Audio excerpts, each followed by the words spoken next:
ብትናገር ያው የሚደርስብህን እኔ እኮ ባይዘዌ እናንተን እንደ መዝናኛ ነው የምንጠቀማችሁ። እውነት ለመናገር ለሰው ማዝናናት ትችላለህ፣ ግን ልብህ ያውቀዋል። ይሆን ልብህ ያውቀዋል ወደ ቅዱሳን እንደማይጸለይ ወደ ቅዱሳን እንደማይጸለይ የአሮን ከዛ ደግሞ የበኩር መሆን ይጠበቅባል። ስለ ሊቀ ካህናት ስለሆነ እያወራ ያለው ስለ እነሱ ነው፣ ስለ አሮን የአሮን ክህነት ማለት ነው። እና እርሱ አለ እንደነዚያ ሊቃነ ካህናት አለ አስቀድሞ ስለ ራሱ ኃጢአት በኋላም ስለ ሕዝቡ ኃጢአት ዕለት ዕለት መስዋዕት ሊያቀርብ አያስፈልገውም ክርስቶስ። እጄ ላይ አይ ቲንክ አሁን የቸገረኝ ነገር እጄ ላይ መጽሐፍ ቅዱስ የለም።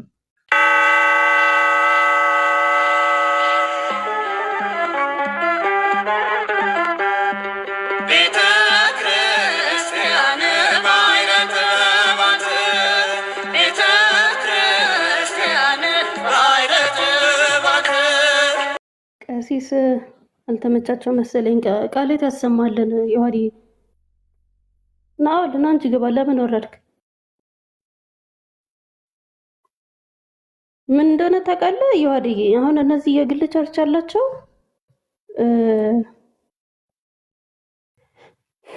እንደዚህ ነው ህዝቡን ሲያደነቁሩት የሚውሉት። በነገራችን ላይ ምንም አይነት እውቀቱም የላቸውም። ለህዝቡ ለምዕመኑ አይደለም ለህዝቡ ለራሳቸው እንኳን ምንም የሚሆናቸው ስንቅ እንኳን የሚሆናቸው ቃል የለም። ህዝቡን ይሰበስባሉ፣ ሲጮሁ ያን ዘይት ያጠጣሉ፣ ያልሆነ መልእክት ያመጣሉ፣ ብዙ ነገር ያበጣበጣሉ። ስለ ጮሁ ብቻ ያገለገሉ ስለሚመስላቸው እርግጠኛ ነኝ እኚህ ባልና ሚስቶቹ የራሳቸው ቸርች አላቸው፣ ራሳቸው የከፈቱት። ማሳመር የሚችሉት በመጮህ ስለሆነ እዛ አዳራሽ የለመዱትም ማለት ነው። ካልሆነ ለምን ውሸት አይደለም ያወራሁት፣ እውነት ነው ካልክ የምትጠየቀው መመለስ። አታጓሩ ዝም ብላችሁ እዚህ እየመጣችሁ። በጣም እናመሰግናለን። ይወዲ እናቴ ነው የሚለው። ምንድነው ማስገባት ያለባችሁ ሰው ታስገቡም? አልጨረሳችሁም ነበር እንደ ይወዲ? ናይ ከናቲ ጋር ጥሩ እያወራን ነበረ። ኔትወርክ ነው ያስወጣኝ ታውቃለህ። እና ፎሎ አላረኩም ነበር። በስንት መከራ መሰለ ያገኘኋችሁ። ኦኬ ችግር የለውም። አንተ ማርቆስን እንኳን ድጋሚ ያስገብታችሁ ነው ከስር እንደዛ ተደበደበ። ሙስሊም አስገባን አይደል? ሙስሊም ነኝ አለ መጨረሻ ላይ። ቀላል ታገልኩኝ እንዴ? አስገቡኝ በልበል አልሰማ ማለት ነው። ታዲያ እንደዛ ነው እንደሚባለው ወንድማችን የምታስገቡትን ሰው አታውቁም። አይ ብዙ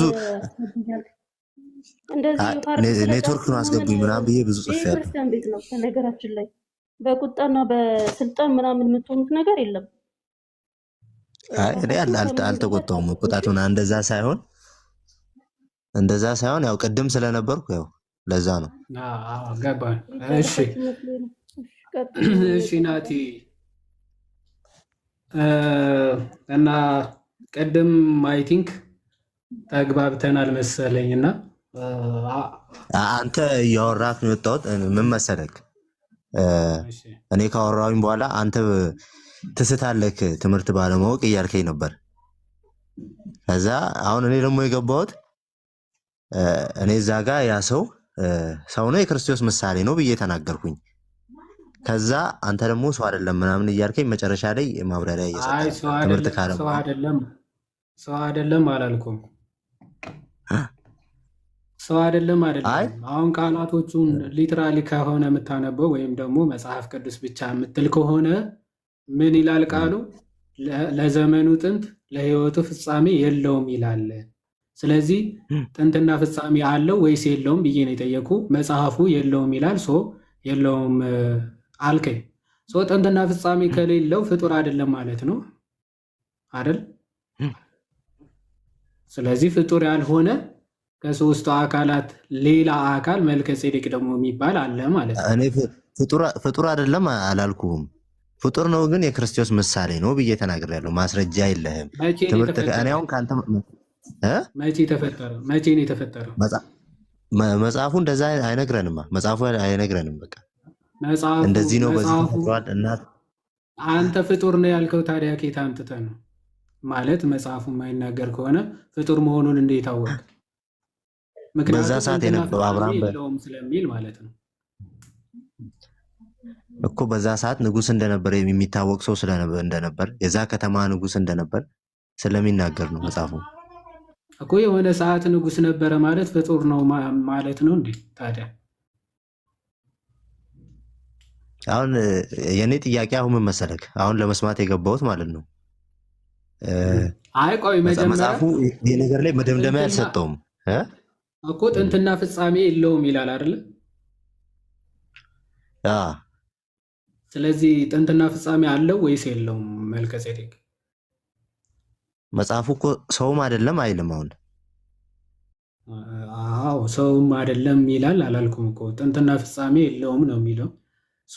ጥንትና ፍጻሜ አለው ወይስ የለውም? አሁን መልከጼዴቅ የሚለውን እየነገርከኝ እኮ ነው። አንተ ያነበብኩትን ራሱ እየደገምክ ምን ብለህ ነው የምትቀበለው? እሱማ ቃሉማ የሚለው መጽሐፉማ ለዘመኑ ጥንት ለሕይወቱም ፍጻሜ የለውም ለዘላለም ካህን ሆኖ ይኖራል ነው የሚለው አይደል? ለዘላለም እንዲሁ ለዘላለም እንዲሁ ብሎ ሰውየውን ሳይሆን እንዲሁ ኢየሱስ ክርስቶስ እንደ መልከጼዴቅ ሹመት ለዘላለም ካህን ነው ብሎ ይዘጓል። አይ አይደለም፣ በእግዚአብሔር ልጅ ተመስሎ ለዘላለም ካህን ሆኖ ይኖራል አይልም። ቁጥር ስንት ነው የምትለው? ቁጥር 3 ላይ በእግዚአብሔር ልጅ ተመስሎ ለዘላለም ካህን ሆኖ ይኖራል ነው የሚለው። ማን ነው ለዘላለም ካህን ሆኖ ይኖራል የተባለው? መልከጼዴቅ። ስለዚህ መልከጼዴቅ ማለት የዘላለም ካህን ከዛ ጥንትና ፍጻሜ የሌለው ነው ብለህ ነው የምታምነው? እጄ ላይ አይ ቲንክ አሁን የቸገረኝ ነገር እጄ ላይ መጽሐፍ ቅዱስ የለም። ግን አሁን እኔ ከአንተው ማወቅ እሺ ልጠይቅ የገባሁት ነገር አለ በእርግጥ። ኦኬ እሺ ምንድን ነው የምትጠይቀኝ? ችግር የለውም። ባይዘው እንዲህ በቅንነት ከሆነ እኔም እመልሳለሁ። ዋናው ሰውን ማሳት ሳይሆን እውነቱን መግለጽ ስለሆነ እንደ ማርቆስ እኔ ሙስሊም ነኝ ብለው ለፈጣሪያቸው ተቂያ የሚጠቀሙ አካላት ለማወቅ ሳይሆን ለመድረቅ ስፒሪቱ እንደዚህ አይነት ስፒሪት ስለሰጣቸው ለእነዚህ አይነት ሰዎች ክፋትም ያለባቸው ስለሆኑ ብትመልስላቸው እንቁህን እሪያ መካከል መጣል ነው እንደነዚህ አይነት ሰዎች። አሁን አንተ ግን የምታውቀውን በቅንነት ለመመለስ ትሞክራለህ፣ ያላወቀውን ደግሞ ለመጠየቅ ካልክ ባይዘው ቅንነት ነው። እግዚአብሔር ደግሞ ልብ ንጹሖችን ይወዳል፣ ለእነሱም ያግዛቸዋል። እና እሺ ጠይቀኝ። አሁን አንተ መጠየቅ ትችላለህ። አሁን ስለዚህ ጉዳይ ማለት ነው። አሁን ስለ መልከጼዴቅ ስታነሳ እዛው መጀመሪያው እዛው ቦታው ላይ ራሱ ብንሄድ ስለ እናቱ ስለ አባቱ ኢቭን መጽሐፍ ቅዱስ ላይም ይሄ ሰው አንዴ ብቻ ነው የተነሳው እና እዚህ ጋር ሌላ ቦታ ላይ ብሉይ ኪዳን ላይ አታገኙም ይህን ሰው ማለት ነው። እናቱንም አታገኝም፣ አባቱንም አታገኝም፣ ኢቭን ሌላ ነገርም አታገኝም። በቃ ግን አሁን ሰው ነው ሰው አይደለም ምናምን ከሚለው ይልቅ አንተ ይሄ ነገር በትምህርት ካለማወቅህ ትስታለህ ብለኛል። እኔ አሁን ከሳትኩኝ ምንድን ነው ስለዚህ ነው አሁን እኔ ይሄ ሰው ነው የክርስቶስ ምሳሌ ነው ብያለሁ። ይሄ ልክ ካልሆነ ልክ ነው የምትለው ደግሞ አንተ የቱ ነው? አሁን የኔም ብቻ ሪጀክት አድርገህ መሄድ ከሆነ እኔ አልተጠቀምኩበትም ማለት ነው። ቆይ ሰው ነው የክርስቶስ ምሳሌ ነው አልከኝ። እሺ እሱን ተቀበልኩ። ይሄ ሰው ፍጡር ነው ወይስ ፍጡር አይደለም የሚለውን ግን አልመለስክም እኮ። አሁን ምንድን ነው እምነትህ? ሰው ነው እያልኩ ፍጡር ነው ፍጡር አይደለም ትለኛለህ?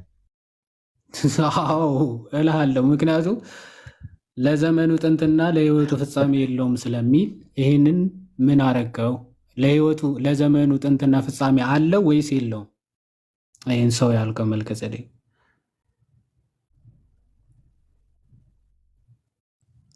የለውም ይላል መጽሐፉ፣ የለውም። ስለዚህ ጥንትና ፍጻሜ የለውም መልከጼዴቅ።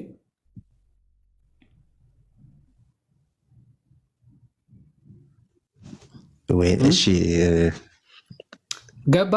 አሁን አንተ ሰው ነው ይላል ምናምን እሱ ተቀበልኩኝ አልክ። እሱ መቀበል እኮ አዎ ችግር የለውም። አሁን እኔ ዋናው ፖይንቴ እኮ ሰው ነው ብለህ ታምናለህ፣ መልአክ ነው ብለህ ነው የምታምነው፣ ምን ብለህ ነው የምታምነው እኮ አይደለም ጥያቄ። ይህ መልከ ጼዴቅ የተባለው ሰው ለዘመኑ ጥንት ኦኬ ለህይወቱ ፍጻሜ የለውም ይላል። ስለዚህ ከጥንትም ጅማሬ ለህይወቱ ደግሞ ፍጻሜ የለውም ብለህ ከሆነ የምታምነው ያለና የሚኖር ብለህ እንደመናገር ማለት ነው። ኦኬ ያለና የሚኖር ወይም ደግሞ ከመጀመሪያም ጅማሬ የለውም ፍጻሜም የለውም አይነት ነገር ነው። እንደዛ ብለህ ካመንክ ደግሞ ምን እያልክ ነው? አምላክ ነው ወደ ማለት ትወስደዋለህ። ይህ ሰው ያልከውን አምላክ ታደርገዋለህ። ምክንያቱም አባትና እናት ራሱ የሉትም የሚል አባትና እናት የትውልድም ቁጥር የሉትም ስለሚል በቃ ከአባትና ከእናትም አልተወለደም፣ ጥንትም ጅማሬም ፍጻሜም የለውም ካልክ ሊትራሊ ምን እያልክ ነው? ይሄ አካል ይሄ ሰው አምላክ ነው ወደ ማለት ትሄዳለህ ነው ሀሳቤ። አግኝተው ከሆነ ናቲ ግልጽ ነው ምን እያነሳው እንደነበር። እስከ ስንት ሰዓት ላይ ትቆያለህ?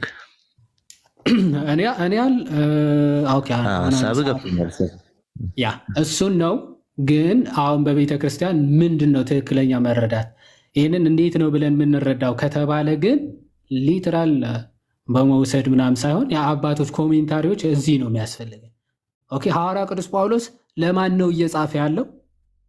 ኦኬ ከዛስ ለምንድነው እንደዚህ ብሎ የጻፈው ምናምን የሚሉ አውዳዊ ፍቺዎች፣ ከዛ ደግሞ የአባቶች ኮሜንታሪዎች ምናምን ያስፈልገናል።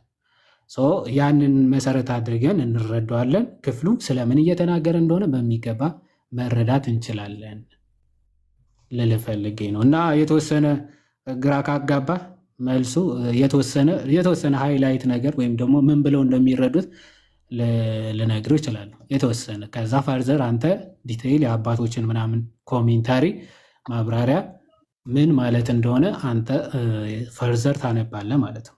ማቲ ይሰማል አለ ማቲ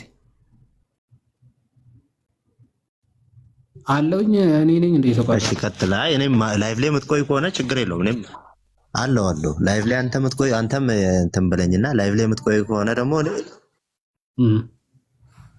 ጠይቀህ ምናምን ትሰማለህ።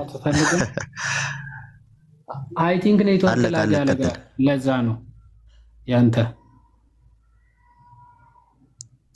ይሰማል። ቀጥላለህ።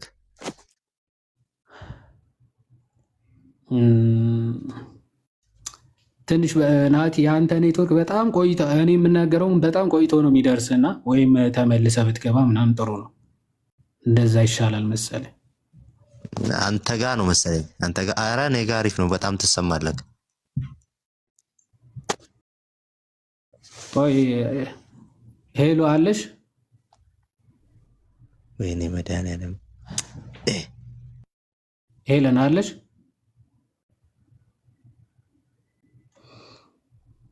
ኦኬ ይሰማል ግን ኦኬ። ኔትወርኩ የማን ነው ላግ የሚያደርገው? እኔ ጋ ነው እሱ ጋር ናቲ መሰለኝ እንጂ ያንተ ይሰማል። ይወድ እሺ አሁን ይሰማልሽ? አሁን ይሰማል? አሁን ውጣ። አይ ቲንክ እንትን ራሱ እየዘጋብህ ነው። ምንድነው ሚውቱ ራሱ ወርደህ እንደገና ግባ። አንተ ጋ ነው ናቲ። እሺ አሁን አስተካክዬዋለሁ። ይሰማል በሰዓት ታብታብ አድርጉልኝ በዛው። እኔ ራሱ አስቸገረኝ። አሁን እንዴት ነው? ይሰማል? አስተካክዬዋለሁ። ያንተ ሲስተካከል ደግሞ ይሳኬት ነው የመጣው። ከአንዳቸው ጋር ቀጥል ይዋድዬ ካለክ። እሺ ናቲ ከተሰማ ምን እያልኩ ይሰማኛል? እየተሰማኝ ነው። ጥሩ እሺ። ስለዚህ በቃ እንትን ምንድነው ትቆያላችሁ ያልከው? የተወሰነ አይተህ ለመምጣት ነው ያው ምትቆይ ከሆነ ያው ትንሽ አይታየት አድርጌ ብመጣ አሪፍ ነው። ግን አንተም ደግሞ ያው የአሁኑን ብትሰጥ አሪፍ ነው። ትክክለኛ የምትለውን ደግሞ ከመጽሐፍ ቅዱስም አባት ከምትለውም ደግሞ እዚህ ጋር ትንሽ ብታሳይ ደስ ይለኛል። ኦንሊ ስክሪፕቸር በመጽሐፍ ቅዱስማ ምንም ልታገኝ እኮ አትችልም። ፎርዛት ማተር እኮ ለዛ ከሆነ ኦንሊ ስክሪፕቸር የሚል ከሆነ ከመጽሐፍ ቅዱስ ይህንን አንደርስታንድ ልታደርገው አትችልም። እንዳልከው ኦሪት ዘፍጥረት ምዕራፍ 14 አካባቢ ነው ስለ መልከጼዴቅ ታሪክ የምናገኘው። እናዛ ክፍል ላይ ለአብርሃም እንደተገናኘው ከዛ የእግዚአብሔር ደግሞ ካህን እንደነበረ መልከጼዴቅ ምናምን ነው የሚናገረው ማለት ነው እንጂ ስለ አወላለዱ፣ ስለ ትውልዱ፣ ስለ አሟሟቱ ምናምን ምንም የሚናገረው ነገር የለም። እና ይህንን ይዞ ሐዋርያ ቅዱስ ጳውሎስ ዕብራውያን መልእክቱ መጣና ኦኬ ስለ መልከጼዴቅ መናገር ይጀምራል። በቃ አባትና እናት የትውልድ ቁጥር የሉትም። ከዛ ደግሞ ለዘመኑ ጥንት ለሕይወቱም ፍጻሜ የለውም። ለዘላለም በእግዚአብሔር ልጅ ተመስሎ ለዘላለም ካህን ሆኖ ይኖራል ብሎ ተናገራቸው። ሰው አሁን እንደ ሙስሊሞች ወይም ደግሞ በመጽሐፍ ቅዱስ ብቻ እንውሰድ ከተባለ መልከጼዴቅ ፍጡር ነው ለማለት ምን ግራውንድ ይኖራል? በመጽሐፍ ቅዱስ ብቻ ከወሰድከው ማለት ምክንያቱ አባትና የሉትም፣ የትውልድ ቁጥር የለውም፣ ለዘመኑ ጥንት ለሕይወቱ ፍጻሜ የለውም ከተባለ በቃ ስለዚህ መልከጼዴቅ ራሱ ፍጡር አይደለም ወይም ደግሞ የተፈጠረ አይደለም ወደሚል ትልቅ ሄሬሲ ይወስደናል። እንዴት ነው የምንረዳው? በአባቶች ነው። ከዛ ደግሞ አውድም በዛ ሰዓት ሐዋርያ ቅዱስ ጳውሎስ እየጻፈ ያለው ለማን ነው ምናምን የሚለው ግን መሰረት ነው ማለት የዕብራውያን መልእክት ነው። አክቹዋሊ መልእክቱ ዕብራውያን መልእክት ደግሞ ለዕብራውያን ሰዎች ለአይሁዳውያን ማለት ነው፣ ለእነሱ ነው የተጻፈው ማለት ነው። ይህን መልእክት ሲጽፍላቸው ሐዋርያ ቅዱስ ጳውሎስ ከማን አንጻር? በክህነት በሚመኩ በአሮን ክህነት የሚመኩ በአሮን የክህነቱ አለቅነት ወይም ደግሞ ካህናት በቃ እነሱ ናቸው ብለው የሚመኩ ዕብራውያን ናቸው ማለት ነው። ሐዋርያ ቅዱስ ጳውሎስ ምንድን ነው የሚያነጻጽረው? የእነሱ ክህነት በመሐላ ራሱ የተሰጠ ክህነት አይደለም፣ በዘር ሐረግ ነው የሚመጣው ክህነታቸው። የክርስቶስ ግን በዘር ሐረግ በትውልድ የመጣ ክህነት አይደለም የሚለውን ለማሳየት ነው ሐዋርያ ቅዱስ ጳውሎስ ዋናው ሐሳቡ ማለት ነው። ክህነቱ ሊቀየር ይገባል። የእነ አሮን ክህነት ፍጽምና ያለው ክህነት አይደለም። ፍጹም የሆነ ክህነት ያስፈልጋል። የእነ አሮን ክህነትን የሚሽር መስዋዕቱንም የሚሽር ሌላ ካህን ያስፈልግ ነበረ። ምን ይላቸዋል? አሁን በዘር ከሆነ የእነ አሮን ያለ ዘር ደግሞ ለክርስቶስ ምሳሌ የሆነ አስቀድሞ እንደው እነ አሮን ሳይመጡ በዘር የሚሰጠው ክህነት ሳይመጣ ከሱ በፊት በእግዚአብሔር የተሾመ ካህን ማን ነበረ ነው የሚለው? መልከጼዴቅ ነበረ። ከዛ ምን ይላል? አባትና እናት የትውልድ ቁጥር የሉትም ይላል። ምክንያቱ የአሮን አይነት ክህነት ለመሆን የሚሆን ከሆነ የመልከጼዴቅ ክህነት የእነ አሮን አይነት ክህነት አይደለም እያለ ነው። ለምን የእነ አሮን ክህነት ነው የምትሉ ከሆነ እንደነሱ ነው፣ ከእነሱ ውጭ ሊሆን አይችልም የምትሉ ከሆነ ነው የሐዋርያ ቅዱስ ጳውሎስ ክህነት የእነ አሮን አባትና እናታቸው ከአሮን ወገን ከሌዊ ወገን ነገድ ሊሆን ይገባል ነው መጀመሪያ መስፈርቱ። የአሮን ነገድ፣ የአሮን ዘር፣ የአሮን ትውልድ መሆን አለበት። ይህ መልከጼዴቅ ግን በአባቱም በእናቱም ከነዚህ ነገዶች በጭራሽ አይደለም። ከነዚህ ነገድ ብቻ አይደለም፣ ጭራሽ ትውልዱ ራሱ ከአይሁዳውያን ወገድ አይደለም ነው። እናትና አባት የትውልድ ቁጥር የሉትም ሲል ትውልዱ ቁጥሩ ከአይሁዳውያን ወገን አይደለም፣ ከአይሁዳውያን ነገድ ራሱ አይደለም። ምክንያቱ የአይሁዳዊ ነገድ ቢሆን ትውልድ ቁጥሩ ይጻፋል በመጽሐፍ ማለት ነው። በአይሁዶች የትውልድ መጽሐፍ ዝርዝር ውስጥ ይገኝ ነበረ መልከጼዴቅ። የመልከጼዴቅ ትውልድና ቁጥር ግን በጭራሽ በአይሁዳውያን የመጽሐፍ ታሪክ ወይም ደግሞ መጽሐፍቶቻቸው ዝርዝር ውስጥ አይገኝም። በዚህ ሰዓት ለዘመኑ ጥንት ለሕይወቱም ፍጻሜ የለውም ሲል በዚህ ሰዓት ተወለደ፣ በዚህ ሰዓት ሞተ ተብሎ ራሱ ስለ መልከጼዴቅ በአይሁዶች የመጽሐፍ ታሪክ አይገኝም። ግን ምንድነው? ካህን በእግዚአብሔር ልጅ ተመስሎ ካህን ሆኖ ይኖራል። የእግዚአብሔር ካህን ተብሎ ግን ተጠርቷል። ልክ ዘፍጥረት 14:18 ላይ የእግዚአብሔር ካህን ግን ተብሎ ተጠርቷል። ስለዚህ ነገዱ ከሌዊ ያልሆነ ዘሩ ከአይሁዳዊ ያልሆነ ይህ መልከ ጼዴቅ የተባለ የእግዚአብሔር ካህን ሆኖ ተሹሞ በመሃል ላይ የሆነ ሹመት የነበረው ካህን ነበረ። እንደ አይሁድ እንደ ሌዊ በትውልድ በዘር የተሰጠ ክህነት አይደለም። የመልከ ጼዴቅ ትውልዱም ቁጥሩም ከአይሁድ ነገድ በዚህ ተወለደ በዚህ ሰዓት ሞተ ያልተባለለት ይህ መልከ ጼዴቅ የተባለ እንኳን ካህን ሆኖ ተሾሞ ነበረ። ይሄ ደግሞ ምሳሌው ለማን ነው? ለክርስቶስ ምሳሌ ነው ይልና ይሄ መልከ ጼዴቅ ክህነቱ ራሱ እንዴት ታላቅ እንደነበረ ተመልከቱ ይልና ሐዋርያ ቅዱስ ጳውሎስ ከነ አሮን ክህነት ራሱ የመልከ ጼዴቅ ክህነት እጅግ ታላቅ ነበረ የሚለውን ሊያሳይ ሲፈልግ ለክርስቶስ ምሳሌ ስለሆነ ባይዘው የመልከ ጼዴቅ ክህነት ታላቅ የነበረው የአባቶች አለቃ ኦኬ ፓትርያርክ የተባለው አብርሃም እንኳን ከዘረፋ ያገኘውን አስራት ምን ብሏል ነው ለመልከ ጼዴቅ አውጥቷል አስራት። ምክንያቱ ክህነቱ ምን ስለሆነ በዘር ያልሆነ በእግዚአብሔር የተሾመ ካህን ስለነበረ መልከ ጼዴቅ ኦኬ ለክርስቶስ ምሳሌው ስለሆነ ማለት በዘር የመጣ ክህነት ስላልሆነ ማለት ሶ በመሃል ላይ የሆነ ክህነት ነው የመልከ ጼዴቅ። ሶ አብርሃም እንኳን ምን ብሏል? ለእርሱ አስራት አውጥቷል ይልና አብርሃም ብቻ አይደለም አሁን ካህናት ናቸው ብላችሁ የምትመኩባቸው የሌዊ የአሮን ነገዶች እንኳን በአብርሃም ወገብ ራሳቸው ሆነው ለመልከ ጼዴቅ ምን ብሏል? አስራትን አውጥተዋል። እነሱ እንዲያስወጡ አስራትን እንዲያስወጡ ስልጣን ተሰጥቷቸዋል እኮ ኦኬ ካህናት ናቸው። ከሁሉም ምን አስራትን እንዲቀበሉ ሕግ ይፈቅድላቸዋል ወይም ደግሞ ያስወጣቸዋል። የማስወጣት መብት ነበራቸው። ግን እነሱ ህዝቡን የሚያስወጡት ካህናት ራሱ በአባቶች አለቃ በአብርሃም ወገብ ሆነው ለመልከ ጼዴቅ አስራትን አውጥተዋል ብሎ ይናገራል። ሰው ቁጥር 6 ላይ በግልጽ ሲናገር ምን ይላል? ትውልዱ ከእነርሱ የማይቆጠረው ግን ይላል። ትውልዱ ከእነርሱ የማይቆጠር ስለሆነ ነው አባትና እናት የትውልድ ቁጥር የሉትም ተብሎ የተገለጸው ማለት ነው። ትውልዱ ከእነርሱ ወገን አይደለም የሚቆጠር አይደለም።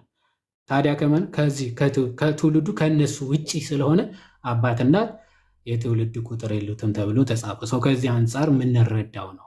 ኦኬ አጠር አድርጌ ያለው ኦቨርቪው ስናገር እንዲህ ነው። ግን አባትም እናትም አሉት ይታወቃል፣ ዘሩ ምናምን ያ እንደዛ ነው ይታወቃል ምናምን ማለት። እሺ እዚህ ጋር አንተ ልጠይቅ እንዲ አባ ቆይ አንዴ ሶል ናቲ ምናልባት ከሰማ ግልጽ ከሆነ ናቲ ሰምተኛል? አሰምቼሻለሁ ወንድሜ፣ አሪፍ ነው። ግን እናት አባት እንዳለው ግን ማረጋገጫ የለም። አሁንም አይደል አለው ግን የለም፣ አናገኝም። አሁን ዝርዝሩ ምናምን እንትና አሁን በትውፊት ደረጃ ምናምን አንዳንድ አባቶች ያስቀምጣሉ። በእርግጥ አሁን እንደ አውግስቲን አሁን ያስቀምጣል። አባትማ አለው ግን ከአይሁዳውያን ነገር ስላልሆነ ነው ብለው ያስቀምጣሉ። ዞሮ ዞሮ ዋናው የተባለበት አውድ ስፔሲፊካሊ አባትና እናቱ እንዲህ ተብለው በአይሁዶች የትውፊት መጻሕፍት ጭምር የማይገኝ ስለሆነ ነው ጳውሎስ ለዕብራውያን እንደው የሚመኩበት ክህነት ከአሮን ወገን የሆነ ነው። ግን ከእርሱ የሚበልጥ ካህን ለክርስቶስ ምሳሌ የሆነ ካህን እንደነበረ ኦኬ ያ ካህን ደግሞ እንደሚያስፈልግ የእነሱ ፍጹም እንዳልሆነ እነሱን ለማስረዳት ስለፈለገ እስቲ ዘሩ ትውልድ ሐረጉ ከእነርሱ ከሆነ ቆጥራቸው አሳዩ፣ እስቲ ፈልጉና አምጡ አይነት ነገር ነው ቻሌንጅ የሚሰጣቸው እና ታላቅ እንደነበረ አብርሃም ራሱ አስራት እንዳወጣ ለሱ ያስረዳቸዋል። እና እሱ ደግሞ ምሳሌ ነው ለማን? ለክርስቶስ ምሳሌ ነበረ ብለው ነው የሚነግራቸው። ግን አንዳንድ የትውፊት መጻሕፍቶች እንዳልኩ እና አውግስቲን ደግሞ አባትና እናቱማ የታወቁ ናቸው። የኖህ ልጅ ሴም የእሱ ልጅ ነው ብለው የእሱ የልጅ ልጅ ናቸው ይልና አባቱ እናቱ ምናምን ይጠቅሳል። አሁን የቀለሜንጦስ መጽሐፍ ብትመለከት ቡክ ኦፍ ቀለሜንት እሱ የቀለሜንጦስ ዘሮም እሱ የኛ ይሄ የትውፊት መጽሐፍ እዛ ላይ አባትና እናቱ ይዘረዝራል። አውግስቲንም እንዳልኩ አባትና እናቱን ምናምን እሱማ ይታወቃል፣ ግን ከምን አንጻር እንደተነገረ ምናምን ብሎ ያብራራል። ዞሮ ዞሮ መያዝ ያለብን ኦቨርቪው የተባለበት ምክንያት ግን እንደዛ በአይሁዶች መጻሕፍት የትውልድ መጻሕፍት ዝርዝር ግን ስሙ አይገኝም፣ አይታወቅም፣ አባቱም እናቱ አይታወቁም የሚለውን ለማጠየቅ ለዛ ነው እንደዛ የተባለው። እሺ አሪፍ ነው። ጸጋ ይብዛል። ደስ ይላል። ጥሩ ማብራሪያ ነው። እኔም መረዳት ያው በዚህ መልኩ ነበር ነው፣ ግን ጥያቄና መልስ ነው እንትን ወዲያው ስጠይቀኝ ስለነበር የላይ ፎከስ አላደረኩም። እኔ ፍጡር ነው ሰው ነው የሚለው ላይ ስለ አሪፍ ነው። በቃ አንተም ልክ ነው። ይሄ ከመጽሐፍ ቅዱስ አንጻር ነው የተናገርከው። እሺ ጸጋ ይብዛልህ። እንግዲህ ወንድሜ በርታ። አሜን አሜን። አንተም እግዚአብሔር ይርዳህ ናትሻ። እናመሰግናለን። አትጥፋሽ። ሌላ ጊዜ ያው በሰፊው እንገናኛለን። አሪፍ ጊዜ ነበር። እሺ ኦኬ። ወንድማችን ምን ነበረ ጥያቄ ያልከኝ? ቀሲስ መናገር የሚችል ከሆነ ባይዘው አሁን መናገር ይችላሉ። ቀሲስ መልከ ጸድቅ ቆይሳል ቀሲስ ቁጭ አድርገን ቀሲስ ማተሰማውትን ምናልባት ጫጫታ ላይ መንገድ ላይ ስለሆንኩ ምናልባት ለአጭር ደቂቃ የምናገረው ግን እንደምን ዋላችሁ? ይዋድ እንዴት ነህ? ሄሎ ከላይም ከታችም ያላችሁ እስከ ሞት ድረስ በወደድና ባፈቀረን በልዑል እግዚአብሔር ፍጹም ሰላምታ እንደምን ዋላችሁ ላለው ልክ ነህ ይዋድ፣ በትክክል ነው የገለጽከው። ክህነቱ የማይሻር ሲል የመልከ ጼዴቅ ያው ክህነቱ የራሱ የተሰጠው ሳይሆን ክህነት በአወረድ ሲመጣ የመጀመሪያው ከክርስቶስ ክህነትን ለነ ጴጥሮስ ሰጥቶ እዚህ በመድረሱ ክህነቱ የማይሻር ነው፣ ይቀጥላል ማለት ነው። የሚቀጥለው ክህነቱ የማይሻር ነው፣ ለዘላለም ይኖራል የሚለውም ለሱ ነው ማለት ነው እንጂ ሰውየው አልሞተም እንዲህ ነው ተብሎ አይተረጎምም ማለት ነው። እና ከአንተ ከጨመርከው ምንም የተሸራረፈ ነገር ነው። በትክክለኛ ነው የገለጽከው። በጣም ጥሩ አገላለጽ ነው። እግዚአብሔር ይባርክ፣ እድሜና ጤና ይስጥህ፣ ቃለ ሕይወት ያሰማልን፣ መንግስተ ሰማያት ይመስልን። ትንሽ ግን መንገድ ላይ ስላለው ትንሽ እንጫጫል። በኋላ እገባለሁ፣ አዳምጣለሁ። ሌሎቹም በነገራችን ላይ ማስታወስ እንፈልገው ከታች ሆናችሁ የምትሳደቡ ፕሮቴስታንት አማኞች በጣም ያሳዝናል። በእውነቱ ወንጌል ይዘናል ብላችሁ የማይሆን ጸያፍ ቃል እየጻፋችሁ የምትሳደቡ ሰዎች እግዚአብሔር ይሆናችሁ። እውነት ክርስቶስን እንዲሁ ይዘናል ትላላችሁ እንጂ በስም እንጂ በተግባር እያየናችሁ ነው። ተግባራችሁ አይገልጽም። ያለ እኛ ክርስቶስ ጻድቃን አልባ ሆኖ የምትሉት እሱን አይሰብክላችሁም። የምትሳደቡት ስድብ ያሳዝናል በጣም በእውነቱ ከሆነ ማለት ነው። ኦርቶዶክስ እንዲህ ናችሁ ብሎ በስም ጠቅሶ እስከ መሳደብ መድረሳችሁ ያሳዝናል። እንዲህ ያለ የእናንተን ተግባራችሁን ገልጾ በእውነት ፍንትው አድርጎ ነው ያሳየንና ያሳዝናል። እንደዚህ ያለ ነገር ባታደርጉ ቀላል ነበር። ይሄ ለእናንተ ምን ካፋችሁ ሲወጣ ምንም አይመስላችሁ፣ ለእኛ ግን በጣም ከባድ ነው። ለምን እኛ ስድብን እንኳን እናንተ የተሳደባችሁት ማንም ስድብን ለሚሳደብ ሰው ራሱ እኛ እናዝናለን ማለት ነው። ይህም በመንፈስ ርኩስ ነው እንጂ ቅዱስ ነገር ላለው ሰው አይሳደብም። ቅዱስ ሚካኤልን ታስታውሳላችሁ። ይሁዳ መልእክት ላይ ስለ ሙሴ ስጋ በሚከራከሩበት ጊዜ ምንድን ያለው? ጌታ ይገስጽህ እንጂ የስድብን ቃል ራሱ ሊሰድበው አልደፈረም አይደለም። ከየት ነው ያመጣችሁ የስድብ ቃልን? ስለዚህ ይህ ሰይጣን መንፈስ ነው እንደዚህ የሚያሳድብ እንጂ የክርስቶስ መንፈስ ያለበት አያሳድብም። ስለዚህ ተግባራችሁ ሰውነታችሁ ተግባራችሁ ገለጸው ማለት ነው። ማንና ምን እንደሆናችሁ ተግባር ይገልጸዋል ማለት ነው። እኛ ደግሞ ያን እናደርገው ለሚሰድቧችሁ መርቁ ነው የሚለው፣ ግራ ቢመቱ ቀኝ ስጠው ስለሚል ያንን ነው ተግባር አድርገን ለብሰን የምንገኘውና ልቦና ይስጣችሁ ነው የምለው። ይዋድ ቀጥሎ ሄሉዬ አመሰግናለሁ።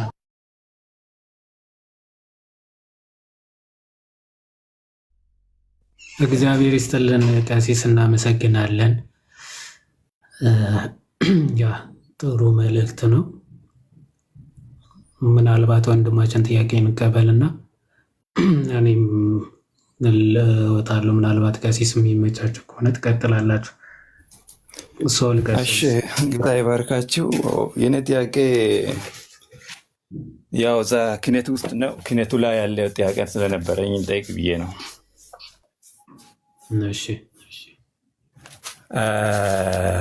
ትዝዝሩ ከማን ጋር ነው ያነጻጽር ያለው የሚል ጥያቄ አለኝ።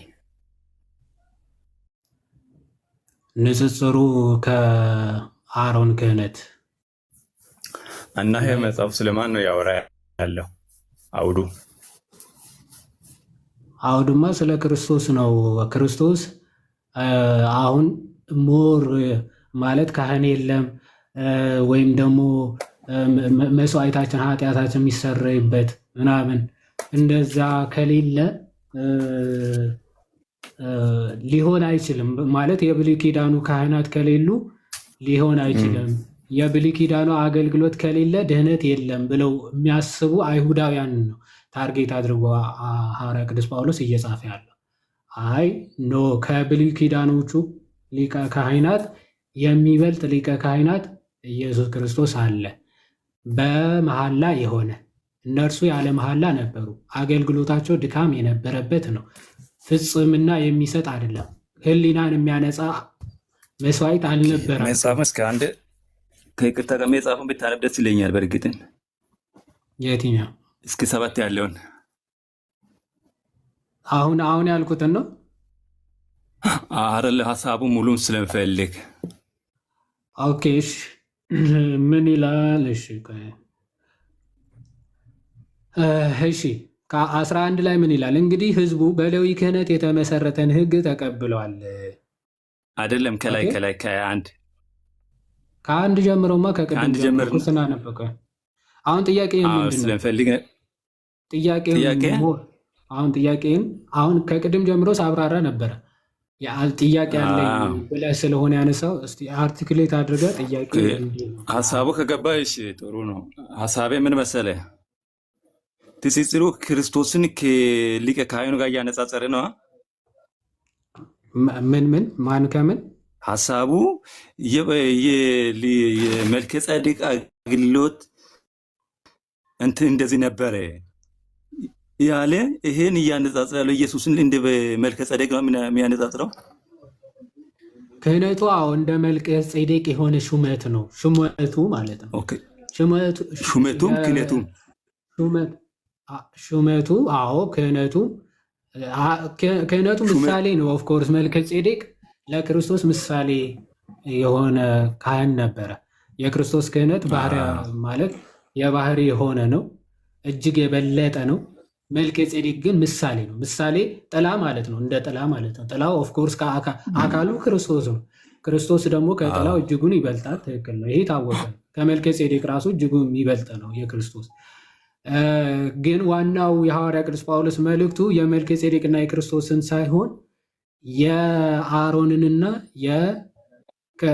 የክርስቶስን ክህነት እጅጉን የሰማይና የምድር ያክል ልዩነት እንዳለው እንዲህ ያለ ሊቀ ካህናት ካላዳነን በስተቀር ደግሞ ድህነታችን እንደማናገኝ ነው ለአይሁዳውያን የሚነግራቸው። እና ይህ ሊቀ ካህናት እነሱ በጣም ደካማ ክህነት ነው ያላቸው፣ አገልግሎታቸውን ፍጹም የሆነ አይደለም።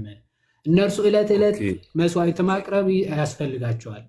ዕለት ዕለት መስዋዕት ጠቦቱ፣ በጉ ምናምን ዋኖሱ ማረድ ይጠበቅባቸዋል። የክርስቶስ ሊቀ ክህነት ግን ፍጹምና ዘላለማዊ የሆነ ክህነት ነው ይልና እነሱ ዕለት ዕለት እያደረጉ ኃጢአትን የማያስተሰሪ ኃጢአትን ከቶ ሊያስወግዱ የማይችሉ መስዋዕቶችን እያቀረበ ቆሟል ይልና እሱ ግን አንድን መስዋዕት ዘላለማዊ ሊቀ ካህን የሚያስብለው ራሱ አንድን መስዋዕት ፈጽሞ ለዘላለም አቅርቦ በቃ በአባቱም ቀኝ ተቀምጧልና ነው። አንድ መስዋዕት ያደረገ እኔ የምልህ የኢየሱስ ክህነት ለዘላለም ነው ወይስ ጊዜያዊ ነው? በዚህ አንጻር ዘላለማዊ። ኦኬ ኢየሱስ ክህነት ለዘላለም ብሎን ታምናለህ? የማያምን አለ እንዴ? መጽሐፍ ቅዱስ እኮ ነው የሚለው። ኦኬ የክህነት ማለት ክህነት ስራዎች እሺ ጥሩ። የክህነት ስራ ማለት ክህነት ማለት ምንድን ነው የሚያደርገው? መስዋዕት ማቅረብ። ግን አሁን መስዋዕት ያቀርባሉና ማለት አይደለም። ክርስቶስ አንድ ጊዜ ያቀረበው መስዋዕት ለዘላለም ሕያው የሆነ መስዋዕት ነው ማለት ነው። ያው ቁጥር እዛው አሁን የጠቀስኩልህ ክፍል ቁጥር 26 ጀምሮ እንዲህ ይላል፣ ቅዱስና ያለ ተንኮል ነውርም የሌለበት ከኃጢአተኞችም የተለየ ከሰማያትም ከፍ ከፍ ያለ እንደዚህ ያለ ሊቀ ካህናት ይገባናልና አለ። ምን የሆነ ቅዱስ ነው፣ ያለ ተንኮል ነው፣ ነውርም የሌለበት ነው፣ ከኃጢአተኞችም የተለየ ከዛም ከሰማያት ሁሉ ደግሞ ከፍ ከፍ ያለ እንደዚህ ያለ ሊቀ ካህናት ይገባናልና ይልና እርሱም እንደነዚያ ሊቃነ ካህናት አለ። እንደነዛ ሊቃነ ካህናት እንደነማን ማለት ነው? ሶል እንደነዚያ ሊቃነ ካህናት ያላቸው እንደነማን? እነዚያ ሊቃነ ካህናት አይሁድ ዘንድ የሌዊ ክህነቶች የሚፈጽሙት የሌዊ ያለ እንደ አሮን ያለ ማለት ነው። የአሮን ክህነት ያለ አክቹዋሊ የሌዊ ካህንም ስለሚሆኑ ስፔሲፊካሊ እዚህ ጋር የአሮንን ብትለው መልካም ነው። ምክንያቱም ስለ ሊቀ ክህነት ስለሆነ ስለ ካህን ለመሆን ኦፍኮርስ አዎ የሌዊ ነገር መሆን አለብን። ሊቀ ካህናት ለመሆን ደግሞ የአሮን ከዛ ደግሞ የበኩር መሆን ይጠበቅባል። ስለ ሊቀ ካህናት ስለሆነ እያወራ ያለው ስለ እነሱ ነው፣ ስለ የአሮን ክህነት ማለት ነው። እና እርሱ አለ እንደነዚያ ሊቃነ ካህናት አለ አስቀድሞ ስለ ራሱ ኃጢአት በኋላም ስለ ሕዝቡ ኃጢአት ዕለት ዕለት መስዋዕት ሊያቀርብ አያስፈልገውም። ክርስቶስ አሁን ለዘላለም ሊቀ ካህን ነው ሲባል ዕለት ተዕለት እንደ ብሉይ ኪዳን ካህናት እያቀረበ ይኖራል ማለት ነው? አይደለም። እሱማ የብሉይ ኪዳን ሊቃነ ካህናት ስራ ነው። ደካማ አገልግሎታቸው ደካማ ስለሆነ ዕለት ተዕለት እየተነሳ ማቅረብ መስዋዕት እንደዛ ይጠበቅባቸው አያስፈልገው ማለት። ታዲያ እንዴት ነው የእርሱ ሊቀ ካህናት? እንዲህ ይላል፣ ራሱን ባቀረበ ጊዜ። ማንን ያቀረበው? ክርስቶስ ራሱን። እሺ፣ ባቀረበ ጊዜ ስንት ጊዜ ነው ያቀረበው ክርስቶስ? ሁልጊዜ ዕለት ተዕለት ነው የሚያቀርበው አይደል? አንድ ጊዜ ፈጽሞ አድርጓል። በቃ አንድ ጊዜ ነው ያቀረበው። ያ አንድ ጊዜ ያቀረበው ደግሞ ፈጽሞ እስከ ዘላለም የሚሰራ አገልግሎት ወይም ደግሞ መስዋዕት ነው ያቀረበው ማለት። ስለዚህ አንድ ጊዜ ፈጽሞ አሁን ተስማምተና የአንዴ የፈጸመው ክህነት ለዘላለም ይሰራል ማለት ነው። ለዘላለም የሚሰራ ያ እዛው ቁጥር 10ም እኮ ቁጥር 10ም ያብራራዋል እኮ አይሚን ምዕራፍ 10 እዛው ሄዶ ሲናገር ምን ይላል መሰለ? ከቁጥር 5 ጀምሮ ከቁጥር 4 ጀምሮ እንዲህ ይላል፣ ነገር ግን በዚያ መስዋዕት በየዓመቱ የኃጢአት መታሰቢያ አለ ይላል። የኮርማዎችና የፍየሎች ደም ኃጢአትን እንዲያስወግድ የማይቻል ነው ይላል። ኃጢአት ሊያስወግድ ይችላል፣ የፍየሎች የኮርማዎች ምናምን አያስወግድም፣ ሊያስወግድ የማይቻል ነውና አለ። ስለዚህ አለ ወደ ዓለም ሲገባ መስዋዕትንና መባን አልወደድክም፣ ስጋን ግን አዘጋጀህልኝ ይላል። በሙሉ በሚቃጠል መስዋዕትና ስለ ኃጢአት በሚሰዋ መስዋዕት ደስ አላለህም ይላል። እነሱ በሚሰዉት መስዋዕት ምንም እግዚአብሔር የሰው ልጆችን ኃጢአት ሊያስወግድ ከቶ አልቻለም። ስለዚህ አለ በዚያን ጊዜ እነሆ በመጽሐፍ ጥቅል ስለ እኔ እንደተጻፈ አምላኬ ሆይ ፈቃድህን ላደርግ መጥቻለሁ አልኩ ይላል።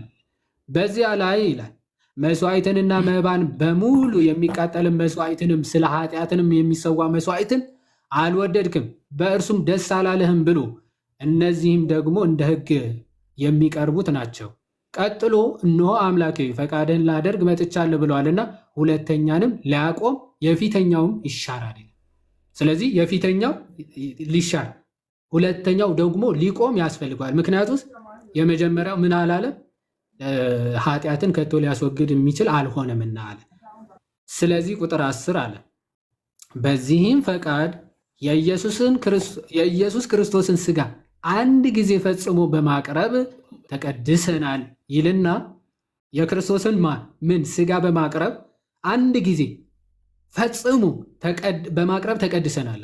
የክርስቶስ ክህነት አንድ ጊዜ ፈጽሞ በመቅረብ ስጋውን በማቅረብ በቃ ክህነቱ ያንን ነው። አንድ ጊዜ ስጋውን አቅርቦ ፈጽሙ የሆነችን መስዋዕት አቅርቦ ምን ብሏል?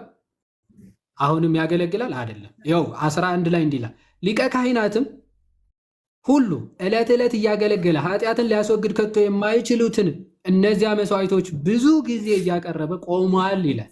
አሁን የብሉይ ኪዳን ቆሟል ነው አይደለም? ካህን ሆኖ እንዴት አያገለግልም? ቆይ ስማ፣ አገልግሎቱ ይኸው እንደዛ ከሆነማ ከብሉይ ኪዳን ሊቀ ካህናት ምንም የተለየ አይደለም ማለት ነው። ፍጹም አይደለም፣ ደካማ ነው። ዕለት ተዕለት ማገልገል ይጠበቅበታል ማለት ነው። አምላክ ስለሆነ አንደ ጨረሰ እኮ አንዴ ፈጽሞ አንዴ ያገለገለ ያንን አገልግሎት ጨርሶ ነው የተቀመጠው። ቆይ መጽሐፍ ቅዱስ አንዴ ፈጽመ ለዘላለም እንደ ክህነቱ አለ። ግን ሁሌ በየቀኑ እንትን ላይ ስለኛ አይቆምም። በየቀኑ አንድ ጊዜ ነው አንድ ጊዜ መስዋዕት ያቀረበ ዛሬም ይሰራል። ዛሬም ያቀርባል መስዋዕት አይደለም። ዛሬ ይሰራል። ያኔ የሰራው ክህነት ይሰራል። እኔ ዕለት ተዕለት አያቀርብም እንጂ እኔ እሱን ነው እያልኩ ያለሁት። አሁን ጥቅሱን አንዴ ልጨርሰውና አሁን እዚህ ጋር ደግሞ አንዴ ሰው ላልጨረስኩም ጥቅሱን አንዴ ልሰማኝ። የብሉይ ኪዳኑና የጌታችን ክህነት ልዩነታቸውን በደንብ ተመልከት። ያው ቁጥር 11 ላይ ሊቀ ካህናትም ሁሉ ዕለት ተዕለት እያገለገለ ኃጢአትን ሊያስወግድ ከቶ የማይችሉትን እነዚያ መስዋዕቶች ብዙ ጊዜ እያቀረበ ቆሟል ይላል። ቆሟል ነው የሚለው አይደለ? እዚህ ጋር ሶል ይላል አይደለ? ማን ነው እዚህ ጋር ቆሟል? ዕለት ተዕለት ኃጢአት ሊያስወግዱ የማይችሉ መስዋዕቶች እያቀረበ ቆሟል። ቆሟል ማለት ምን ማለት ነው? መስዋዕት ብዙ ጊዜ እያቀረቡ ቆሟሉ። እርሱ ግን ስለ ኃጢአት እያቀረቡ ቆሟል ምን ማለት ነው? ቆሟል ነው ማለት እንዲመቆም ማለት ነው ወይስ አገልግሎቱ ስርዓቱን ነው አገልግሎቱን ነው ይመስለኛል። ተቋርጧል ነው የመጀመሪያው እንደዛ ማለት ነው። ቆሟል ማለት ያው መስዋዕትነቱ ደም መስጠቱ ያው ቆሟል። በክርስቶስ ያ ሁሉም መታረድ እንደዛ ማለት አይደለም። እያገለገሉ ነው የሚለው ያው መስዋዕቶች ብዙ ጊዜ እያቀረበ ነው። ማቅረብ አቁሟል እኮ አይደለም፣ እያቀረበ ቆሟል ነው። ቆይ ሊቀ ካህናት እያቀረበ ቆሟል እንጂ ማቅረብ እዚህ አንተ ጥያቄ አለኝ። ኢየሱስ እኮ ፈጸመ እኮ ምኑ ነው የሚያገለግለው? ቆይ እያቀረበ ቆሟል ምን ማለት ነው? ገብቷል? አልገባ? እያገለገለ ቆሟል፣ እያቀረበ ቆሟል ነው የሚለው። ማን ነው የቆመው? ብዙ ጊዜ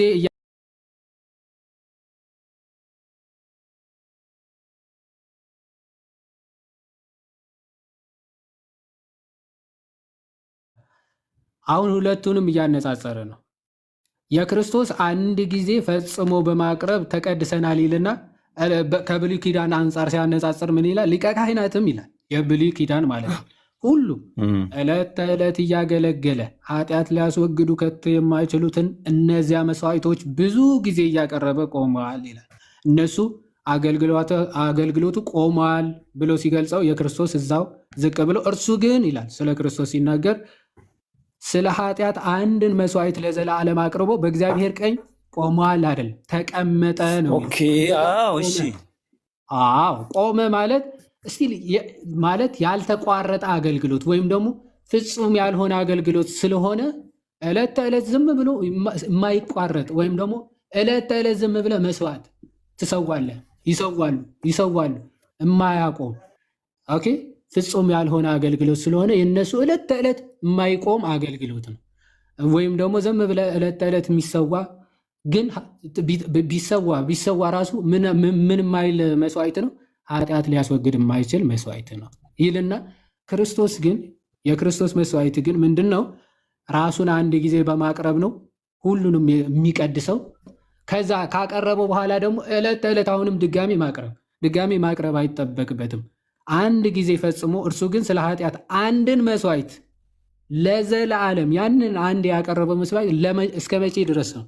ለዘለዓለም ነው። በቃ ለዘለዓለም የሚሰራ እየተነሳ ዛሬ መስዋዕት መሆን አይጠበቅበትም። ሄዶ ምንድነው በአባቱ ቀኝ በእግዚአብሔር ቀኝ ምን አለ ነው?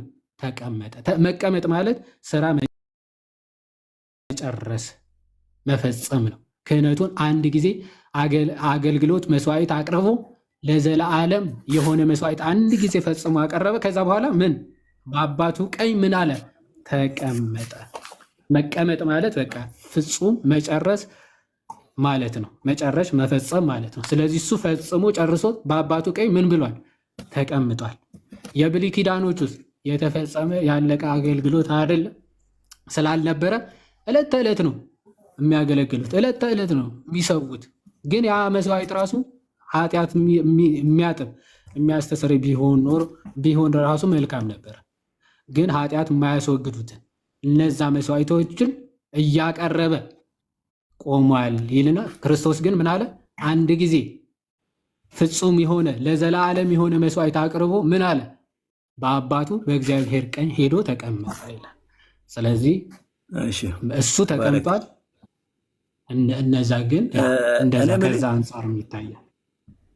እሺ አሁን ሌላ ክህነት አያስፈልግም ማለት ነው? ሌላ ክህነት አያስፈልግም አይደለም። ሊቀ ካህናት እሱ ብቻ ነው ያለው። ትክክል። ከክርስቶስ ውጭ ሊቀ ካህናት የለም። ሊቀ ካህናት ከተባለ ክርስቶስ ኢየሱስ ብቻ ነው። ሊቀ ካህናት ክርስቶስ ስማ፣ ሀሳቤን ስማና ከዛ በኋላ ትጠይቃለህ። ሊቀ ካህናት ከሆነ ደግሞ ካህናት ደግሞ ሊኖሩ የግድ ነው ማለት ገባ። ሊቀ ካህናት ካለ የካህናት አለቃ ከሆነ ካህናት ደግሞ አሉ ማለት ነው። ስለዚህ እነዛ ካህናት ኦፍኮርስ አሉ። ካህናት እሱም ካህንና ሊቀ ካህን ካለ አዎ ካህን ደግሞ አለ ማለት ነው። ቅድም እንዳልኩ ማለት ነው ካህናት በሌዊ ወገን በሌዊ ነገድ የሆኑ ሁሉ ካህናት ሊሆኑ ይችላሉ። ሊቀ ካህናት የሚሆነው ግን ከአሮን ነገድ የበኩር የሆነ ብቻ ነው መሆን ይችላል። ሰው ሊቀ ካህናት በአዲስ ኪዳን ኢየሱስ ክርስቶስ ብቻ ነው። ካህናት ግን አሉ። እነሱም ደቀ መዛሙርቱ 12 ሐዋርያት ልዩነቱን ትነግረኛለህ? ምንና ምን ስራችሁ ምንድን ነው? ካህናትና ሊቀ ካህኑ እና ሊቀ ካህናት ያስቀረው ክህነቱም ሆነ ሊቀ ካህኑ ውስጥ ኢየሱስ ያስቀረው ካህናት ይኸውልህ ሁለቱም ጥላ አላቸው። ጥላና አካል አለ። ጥላው ምን ነበረ? ሊቀ ካህናት ከአሮን ወገን የበኩር ብቻ ነው የሚሆነው ብያለሁ አይደለ? አይደል? ሊቀ ካህናት እሺ። ሊቀ ካህናት ግን ቆይ ካህናት ነበሩ አልነበሩ? ካህናት ሊቀ ካህናት አይደለም። ካህናት ነበሩ አልነበሩም? በአሮን ሰዓት ራሱ ካህናት አሉ የሉ? ካህናት ነበሩ ወይስ አልነበሩ? ካህን አለ። እሺ ካህናት የሚሆኑትን እነማን ናቸው? ካህናት እሱን አላውቅም። ካህናት የሚሆኑት ያው የአሮን ካህናት እኔ ሁለቱን አንድ ላይ ነው የማውቀው። እንዴ ካህናት ቆይ ሊቀ ካህናት አንድ ብቻ እንደሚሆን ታውቃለህ ወይስ አታውቅም? ካህንና ሊቀ ካህኑን ሊቀ ካህናት የሚሆነው አንድ ሰው ብቻ ነው ታውቃለህ? እሱን አታውቅም? ወደ ውስጠኛ የሚገባው አዎ ነው አይደል? አዎ ስንት ነው የሚሆነው?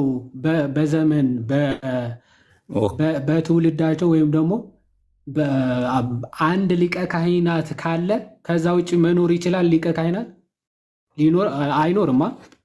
አይ ቲንክ የብሉዩን በደንብ አላወቀውም መሰለኝ። ሶል በአጭሩ ልንገርህና ሊቀ ካህናት ሁልጊዜ አንድ ብቻ ነው የሚኖረው። ያው በክርስቶስ ዘመን እንኳን ስርዓቱም ህጉ ምናምን ጥሰው 2 ሊቀ ካህናት ነበሩ፣ ሐናና ቀያፋ የሚባሉ። በእርግጥ 2 ሊቀ ካህናት የተሾሙበት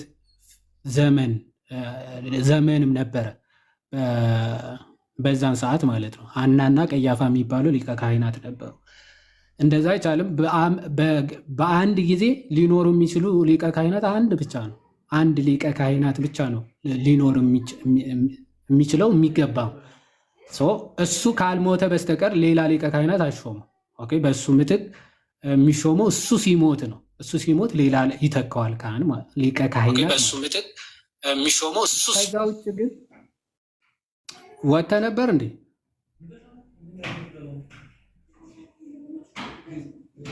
ወጥተህ ነበር ሶል?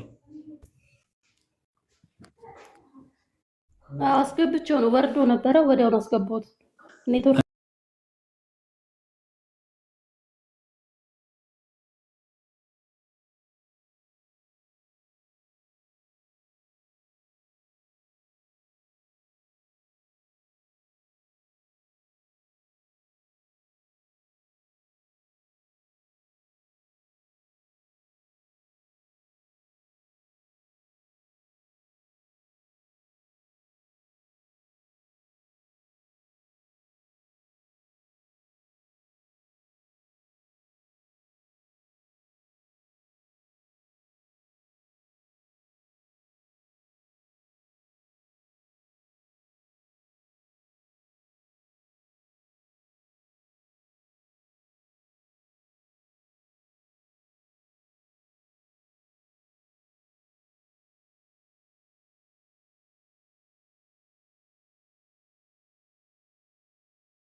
የሚያሳስበኝ። ቤሊ አንተ ስትከፍት ከፍታለህ። ዋድዬ በህይወት ደስተኛ ነህ? ይኸውልህ አየህ፣ እቺ ነች እንግዲህ አየህ አቅምህ የሁሉ በየቤት እየገባ የምታስተምረው እቺ ነች። እኔ ሁልጊዜ አስገቡኝ ምለው ለዚህ አይዞ ይሁዳ ኢየሱስ አዳኝ ነው፣ ብቻውን አዳኝ ነው። አይዞ ይሁዳ ክዳን ኢየሱስ። እስቲ ሁለታችሁ አውሩ እርስ በርስ። አንተም ትጫዋለህ ሁለታችሁ። ክዳን ኢየሱስ ክዳን ፍጡራን ላይ ትኩረት አድርገሃልና ትኩረትህን ኢየሱስ ላይ አድርግ። ፍጡራንን ተውስቲ ትኩረት ከሄሉ አይን ንቀል። መጀመሪያ ከሄሉ አይን ንቀል። አይንህን ወደ ኢየሱስ አይንህን ከሄሉ አይን አንሳና መጀመሪያ ከዛ ኤልሻ ሄሉ አይንሽን ወደ ላይ አታር። ቀጥ ብለሽ እኔን ቀጥ ብለሽ ትኩረት አንሳ ከሷ አራንቺ እንዳይወጣ ዛሬ ወደ እኔ እባክሽ።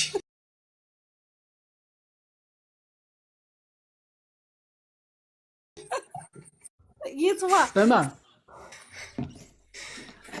ዛሬ ከሚስት ትኩረታችሁን ከቅዱሳን አንሱና ኢየሱስ ላይ አድርጉ። ትምህርታለኝ ብለህ ቆይ በወር 30 ቀን የምታደርገውን ነገር ጭራሽ አታውቀውም። ወደ ፍጡራን ይጸለያል ስትባል አትመልስም። ከዛ በየቤቱ መጽሐፍ እየከፈትክ እንግሊዘኛ ምናምን እንደ አዋቂ መምሰል። ኦሎን ብላስኪ ድነት የተፈጸመው በኢየሱስ ነው፣ በፍጡራን አይደለም። ወንድም እንደሱ ይሁዳ ብትል ይሻላል። ቆይ ማርቆስ እንደሱ ብትል ይሻላል። መሸሻ ይዋድዬ ከአንተማ በጣም ነው የሚሸሸው። ከታች ያላችሁ ታዘቡ። ለጤናዬ ታሰጋኛለህ አንተ። ሁል ቀን ስፈልግ ነበር። ይኸውልህ አንድ ጥያቄ ይዤ ስፈልግ ዘመኔን ሙሉ እያስወጣኝ በሞዴሬተር በምናምን ነው ከእውቀት እና እንደ ማን ይችላል አንተ በሞዴሬተር ተደግፈ ይሁዳ ኢየሱስ ላይ ትኩረት አድርግ። ፍጡራንን ለቀቅ አድርግ። ማርቆስ አንዴ ቆይ ማርቆስ አንዴ በእውቀቱ በሞዴሬተር ነው። እሺ መልስልኝ። ወደ ፍጡራን ይጸለያል ከመጽሐፍ ቅዱስ ሐዋርያት ይሄን አድርገዋል። በእውቀቱ አይደለ እንደ የምትባለው አንተ አድርገዋል ወይ ሐዋርያት? አንተ እኮ እውቀት አድርገውታል ወይ? ምንጭ ነህ። ማን ነው ሐዋርያ? ሐዋርያ ዘላለም አድርገውታል ወይ? ይወዴ ሐዋርያው ዘላለም፣ ሐዋርያው ጳውሎስ፣ ሐዋርያው ጴጥሮስ፣ ሐዋርያው ዮሐንስ ምንም ዛሬ ብትቀልድ አንተ የታውቃቸዋለህ በለጠ። አንተ የነ ዘላለም ነው ሐዋርያ ዘላለም ነው እንጂ እነ ዘላለም ናቸው አንተ ሐዋርያት እንጂ ለማንኛውም ትላለህ እንደ ሐዋርያው ዘላለም መውጫ ነው ሐዋርያው ዘላለም ነው የሚያሳጣ። ትቀበለዋለህ ሐዋርያው ዘላለምን በለጠ። በቃ እግዚአብሔር ይባርክ። ይሁዳ ኢየሱስ ላይ ታቻላችሁ ሰዎች ፍጡራንን ልቀቅ። ከፍጡራን አይኖችህንና አምልኮህን አንሳና ኢየሱስ ላይ አድርግ። አንተ ተው ጥቅስ ዘይት ምናምን እናውራ እንዴ እንጀምር እንዴ? እኛ እኮ ያው ጨዋዎች ስለሆነ የጨዋይቱ ወደ ፍጡራን ይጸለያል ወይ ነው የኛ ጥያቄያችን። ጠቅላላ የፕሮቴስታንት ጥያቄ ጥምቀትም አይደለም ቁርባንም አይደለም። ወደ ፍጡራን ይጸለያል ወይ ነው መልሱ። መጀመሪያ ፈጣሪ ታላችሁ እንዴ? የኛ ጥያቄ እሱ አይደለም። 30 በላይ ሚሊዮን የወጣበት ምክንያት ጥያቄ አይደለም ወይ? አንተ ጥያቄ አይደለም ይጸለያል ወይ መልሱልን። በለጠ የወጣንበት ምክንያት ወደ ቅዱሳኑ ጉዳይ አንተ ሲጀመር እሱ ጥያቄ ለመሸሽ ምንድነው? ቆይ አንዴ ይሁዳ ሰሙ ጋይድ ይሁዳ ሰሙ ጋይድ ኢየሱስን እየሰበከ አንዴ ተረጋጉ እስኪ። መንፈሳችሁ ተነስቶ እንኳን ሁለት ሆናችሁ በዚህ ጨዋታችሁ አንዳችሁ ራሱ ጆሮአችን ሊቀደድ ነው። ሁለታችሁ በአንዴ ማይክ ለጤናም ለጆሮም ትክክል አይደለም። ስልኬ ራሱ እንትኑ እንዳይቀደድ የተባረክ በቃ ወይ ቆይ እንጂ በለጠ ማለት ነው ከታች ያሉትን አሁን አንተ እውነቱን ብትናገር ያው የሚደርስብህን እኔ እኮ ባይዘወይ እናንተን እንደ መዝናኛ ነው የምንጠቀማችሁ። እውነት ለመናገር ለሰው ማዝናናት ትችላለህ፣ ግን ልብህ ያውቀዋል። ልብህ ያውቀዋል ወደ ቅዱሳን እንደማይጸለይ ወደ ፍጡራን እንደማይጸለይ የሚያወራህ አለ፣ ግን ልብህ ያውቀዋል። እኔ በጌታ ደስተኛ ነኝ በጣም ይወድዬ በጣም ደስተኛ ነኝ። ግን አሁን ከማን ጋር ነው ውስጥ ጋር ነው እንደሚወቅስ ታውቃለህ። ኧረ በስመ አብ አትጠንቁል። አሁን እቺ መሸሻ ነች። ስለ እኔ ህይወት እንዲህ ታውቃለህ፣ እንዲህ ልብ ያውቋል። ልቤ እቺ መሸሻ ነች፣ እውነትን መሸሻ። አሁን ንገረኝ፣ ከማን ጋር ነው የምትኖረው? ማን ነው የሚያወራ? እውነቱንማ ታውቀዋለህ። ይኸውልህ ወደ እግዚአብሔር ብቻ እንደሚጸለይ እግዚአብሔር ብቻ ጸሎት ሰሚ እንደሆነ እኮ ታውቀዋለህ። ቤት ላይ ከማን ጋር ነው የምትኖረው? ስለዚህ ተመለስ፣ ወደ ጌታ ተመለስ። ጌታ ደግሞ አይዘበትበትም። ይወድዬ አይዘበትበትም ጌታ። እሺ የትኛው ጌታ ነው የምትቀበለው? አሁን ብዙ ሰው እያሳትክ ስለሆነ ለዓለም የሞተው ለዓለም ያልሞተው ሌላ ጸሎት ሰሚ የለም። ለዓለም የሞተው ነው የአንተ ጌታ ያልሞተው። እሱ መሸሻ ነች እቺ በሰው ማሾፍ መሸሻ፣ ሁሉም መሸሻ ነው ለእናንተ። ቤት እንደዛ ማለት ዛክስናፌር በሉ ሰላም ደሩ። ምን የሆነ የምታገኘው ጥቅማ ጥቅም ሊኖር ይችላል ይዋድዬ፣ ግን እሱ ደግሞ ያልፋል። ይሄ የጆሮ ማዳመጫውን ብትጠቀም ጥሩ ይመስለኛል። ምክንያቱም በጣም እያዳመጥኩ ያልፋል። የሚገኘው ጥቅማ ጥቅም ከቲክቶክ ምናምን ያልፋል። ይዋድ አስወጣህብኝ፣ በእናትህ ቴንኪው ሳሉላ አስወጣህብኝ። ከፈለክ ውጣ ወይ የጆሮ ማዳመጫውን ተጠቀሙ፣ የማዳመጥ ችግር ካለባችሁ። እኔ ሳለመሰግነው እንትን አላት። ምን አይነት ነው? አረ ይዋድ ተመለስ በጌታ ቴንኪው። እንኳን አላልኩትም እኮ ምን አይነት በየአይነት ሉሊት፣ እኔ እኮ ማስወጣት ጠፍቶኝ አይደለም ውዴ። አዎ ማለት ይሁሉ እንኳን ኖርክ ማርቆስ። የለም ይዋድ በቃ እራቱ ሊበላ ወጥቷል። ምንድን ነው የምትሉት? ነስ ማርቆስ ግባ፣ አይኔ ላይ ትፋ